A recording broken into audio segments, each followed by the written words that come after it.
What's up, everybody? Welcome back to Sales Remastered. My name is Daniel. I'm your host, and in this episode, I'm giving it up to the sales junkies. I'm gonna help you out a great deal in this video, and it has to do with the topic of actually asking for the sale. Like, how do you ask for the sale? How do you present the price? How do you present your product? And I want to cover this topic because, at least in my industry, what I'm noticing is a lot of agents, just because they're licensed, doesn't necessarily mean they know how to sell, right? And you may be having this problem, and I'm not saying you don't know how to sell. You're going to learn because you're on this channel. So by the way, keep at Sales Remastered on your feed. If you haven't by now, click the subscribe button on the lower right hand side of this video. There's going to be a bell right next to it. If you click the bell, it means you're going to be notified of any updates, of any uploads. And so you might get a banner, or at least you'll be notified next time you log into your YouTube account of any uploaded content that I have. And typically the title of the video is going to let you know, kind of know what it's about, and so you can quickly confirm whether or not the video is for you. And so if you're in sales, following a channel called Sales Remastered, I hope you're in sales. And the whole motive of this channel is just to help you remaster your sales game, help you enhance your hustle, while at the same time making sure that you deliver the absolute best in the best way possible. Referencing, of course, the old sales styles and sales statistics. And so in this episode, I'm going to talk about something that we all have to face before a sale is actually made, and that's asking for the sale. And so I hear it all the time, when a prospect asks a sales agent, or maybe even if they ask you, you might want to think back the last time that someone asked you, what do you do, or what do you offer, or how much does it cost? And I really want us to analyze our response, because it is the wordplay. It is simply the word hacking that plays a great deal in that part of the process. Because mind you, before you even get to a point where you offer your product or your pitch, you may have very well went through a 30 to 45 minute conversation. And if you didn't, especially as a mortgage banker, that just means that you're messing up the rest of the rhythm, because you're offering it too soon. And so I want you to think of, especially if you're a mortgage banker, I want you to think of asking for the sale as your way of going in for a kiss. And so, when back in the day, before you had your first kiss, or even in the relationship you have right now, before you went in on the very first kiss that you've had, or you ever had, both of you, there was that awkward feeling, right? Like, timing was very important.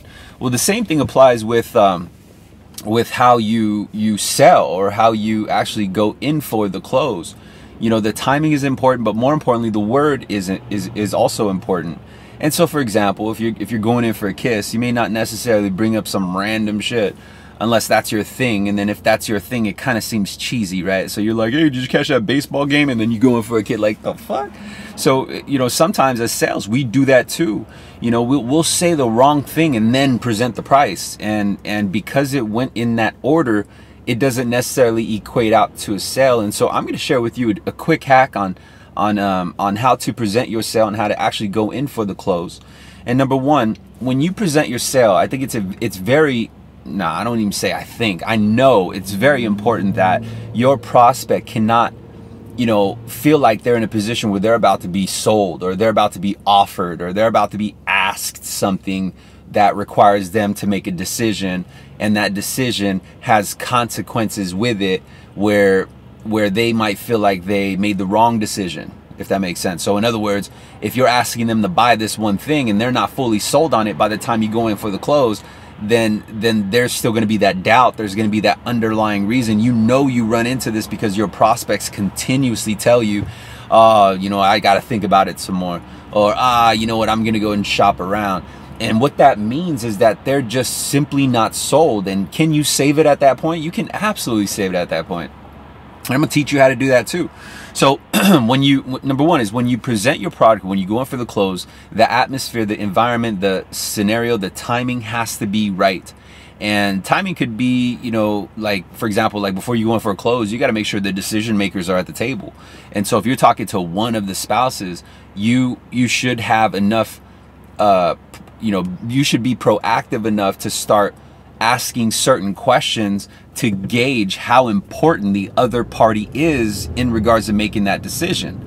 And so you might pick up these clues because when you're talking to this person, your prospect continuously says we, right? Like, we want this, or we were looking for this. And so that's a sign that you shouldn't be pitching or offering or presenting a decision to that particular person without the other of the we.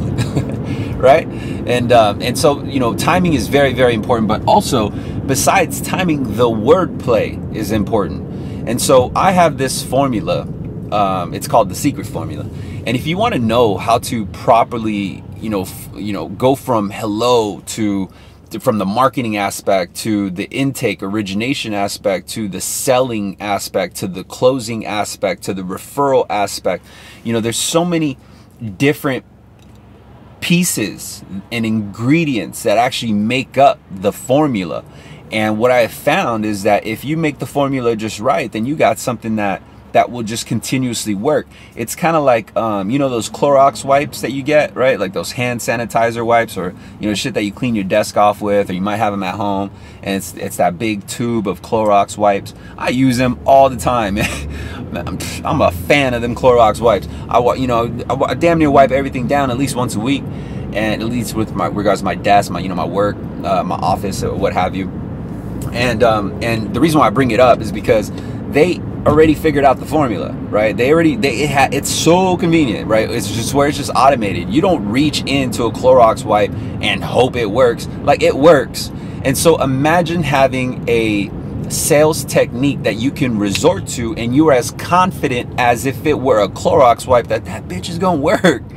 And there's a reason for that, is because I'm sure Clorox went through millions of different tests of like, okay, let me add this much of bleach and let me add this much of soap, right? And so it was nonstop of just testing and testing. Clorox is a big company, bro.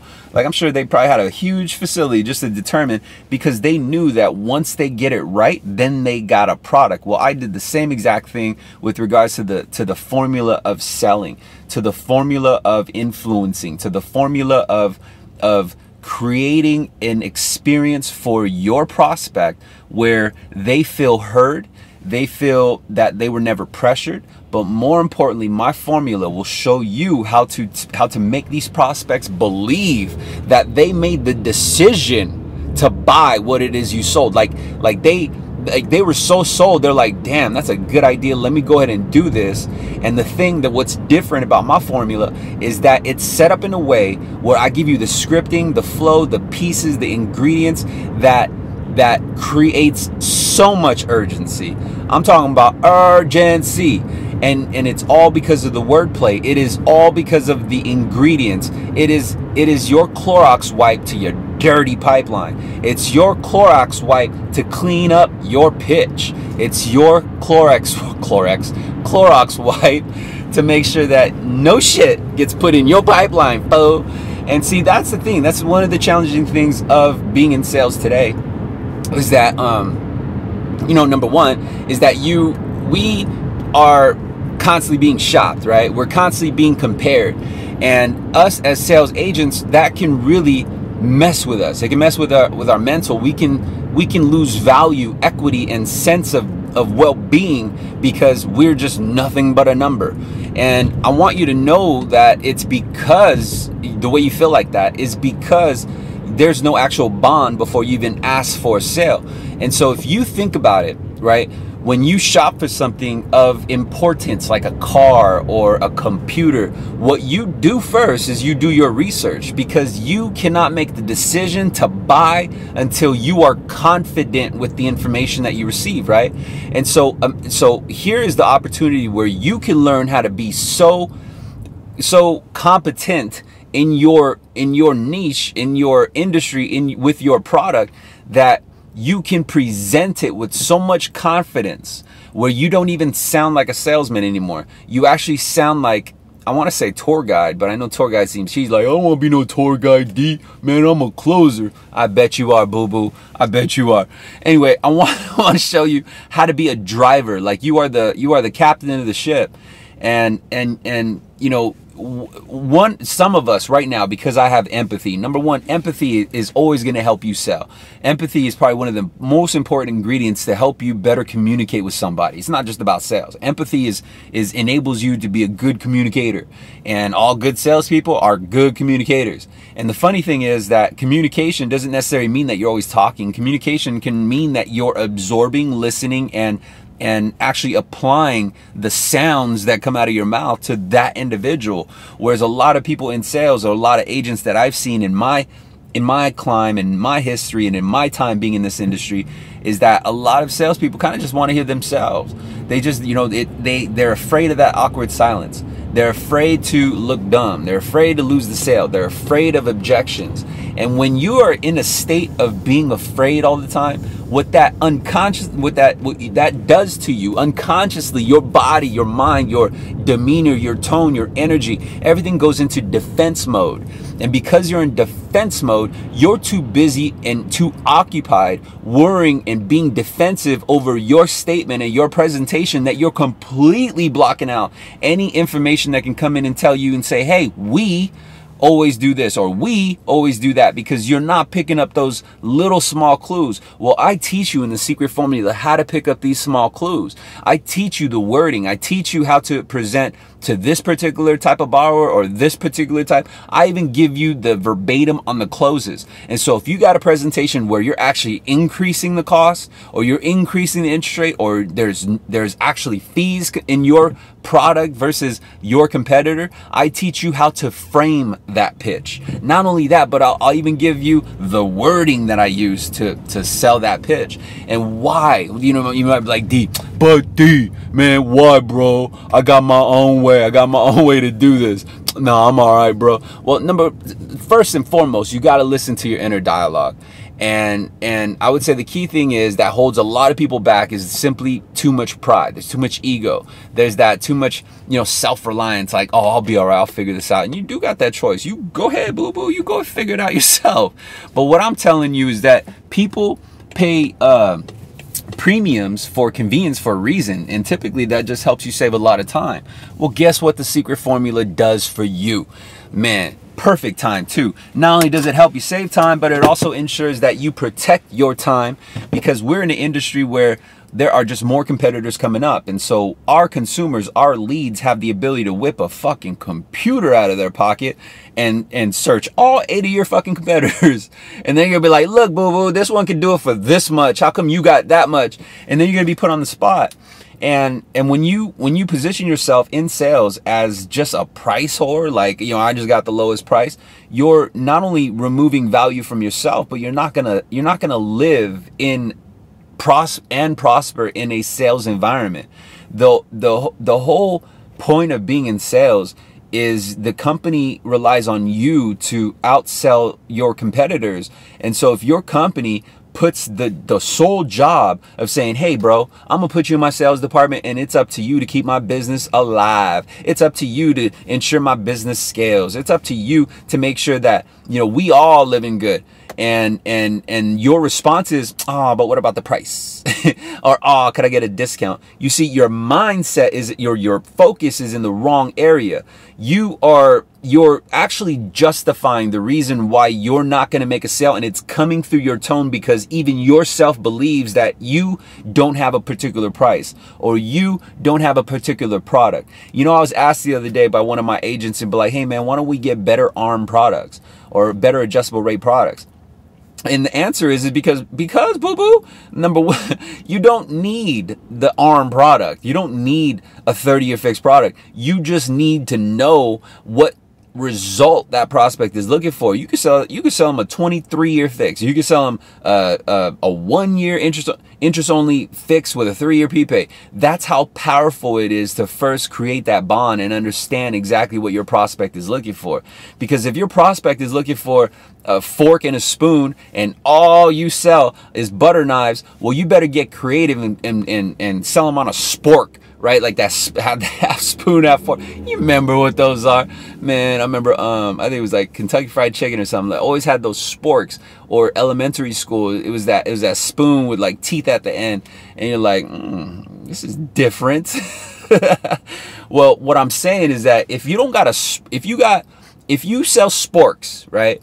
And everyone's like, oh no, I just need a fork. Well, you know, you don't necessarily need to look at it like, man, I wish I had a fork. Bro, you got a spork. You got the best of both worlds. Like, you want a fork? I got that for you. You eating soup? I got you, boo. And so you're selling the result. Ultimately, what they want a fork for was for the teeth, right? Or they may be like, oh, bro, I'm just looking for a spoon because I'm just a soup junkie. And be like, oh, yo, bro, I got you. Check this out. Here's the upside is that I even got the fork features so that you can chop up your tofu inside your soup, boo-boo.